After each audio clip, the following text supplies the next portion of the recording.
I am standing with what was probably the best deal at RM Sotheby's Saturday night at their second auction in Miami. Very, very cool old original Countach.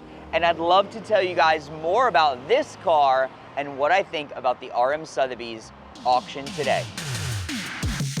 So what's cool about this car is this car was actually delivered new to Alexandre Frei, important Lamborghini collector, well-known racer. I think he raced Le Mans a few times, and this car is just really, really well preserved. The interior smells beautiful.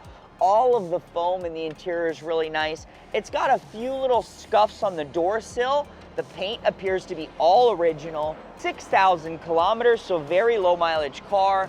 And really, so far, all I see that it needs is probably a set of tires, a minor service, a very good detailing overall, and we've got to remove the wing. There's some great historical photos of this car showing it when it was delivered. It had no rear wing.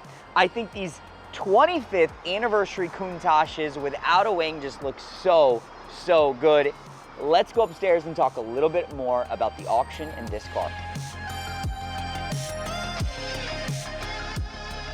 So while the world is in a very odd place right now, you have the equity markets in sort of up and down phase. You have interest rates rising. You have talk about a recession, talk about inflation. RM Sotheby's broke records this past weekend in Miami. And I would say it was sort of really, it was vindication for, I would say our pursuits of a lot of these 80s and 90s supercars, especially the pre-merger AMGs. And I actually made a post Saturday night congratulating Steven from our team because I remember about 4 or 5 years ago, we first started talking about pre-merger AMGs, and I think we bought one of our first AMG hammers for around 150 or 200,000, and at the time everyone thought we were absolutely insane, and Steven probably especially because he really loved these cars and was overly passionate about them, and we've always talked about all of the reasons why they are special and why they're rare, and there's a whole generation of collectors that really love these cars and are excited about them, and that was apparent. A new world record for a 560 SEC widebody car. This is one of the original M117 6-liter car, 4-cam car for $720,000. And I'm sitting in the audience, I'm with my wife, I'm with my business partner, and I said, you know what, if the car sells, the estimate was sort of low, it was like between 200 and 300,000. I said, if the car sells around 300,000, I know it needs some mechanical work. It needed probably 30 or 40,000 in mechanical work, but cosmetically, the car was actually pretty nice. So I figured, okay, it's probably retail worth 400 to 500,000, and there might be, excuse me one second, there might be some margin. Work never stops at Curated here, so there might be some margin on that car, and as I was bidding away, the car just took off. There were bids coming from everywhere, and there was a lot of interest about the car, so very exciting. There was also a really, really cool period original AMG 500 SL car. It had cams, it had a limited slip diff, and a 5-speed manual gearbox. Super, super cool car. That sold for almost 300,000, a new world record for any early 80s SL AMG. And then there was another shocker of the 560 SEL, a car that definitely needed some love, and it brought, again, almost 300,000. Completely insane, completely exciting for this generation of cars. We have some really special AMGs we're chasing, so we're going to have a ton more great content on this. But then when you look at the night overall, there was just so much excitement around all of these different cars. Even a Countach, I thought the estimate was a little too high. There was a metallic red, fuel-injected U.S. car. It had the wrong wheels. It had wrong side rockers. It needed some love. Very rare color, Rosso Speciale. Even that car brought 555,000, which to me was a big shocker.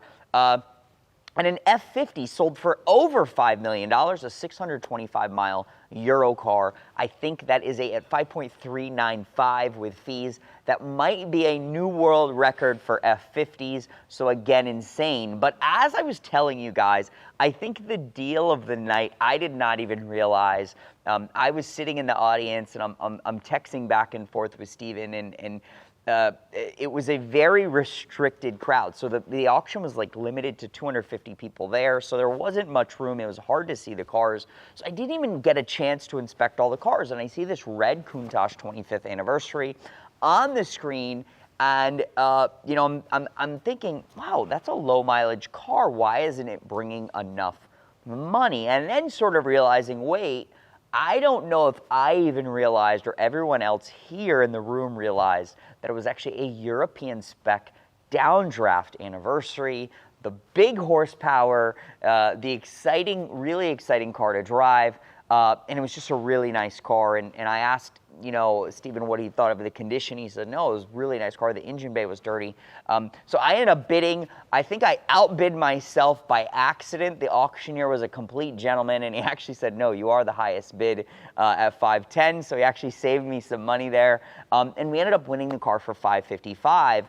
What's cool about the car is it really has a great history. It always went to really passionate Lamborghini collectors. It was a late delivered car. It was delivered in 1993 as a new car, so it sat around as a new car for some time. It was sold to Alexandre Frei, who had a great Lamborghini collection. He still has some incredible cars. He raced Le Mans a few times, and there's some great period photos of the car without its wing. Now, I think, you know, the 25th anniversary clean design without a wing, the Horacio Pagani design just looks so great with the carbureted engine, that dome in the rear hood.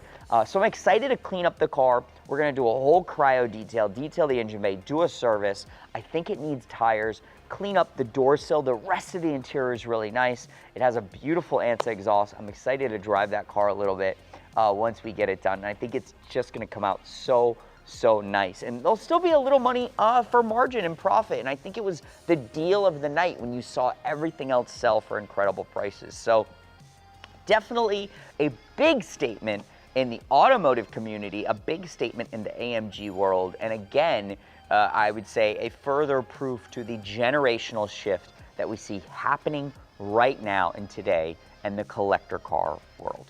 Thank you guys again for watching. Don't forget to like, don't forget to subscribe. We have a ton more vintage supercar content coming.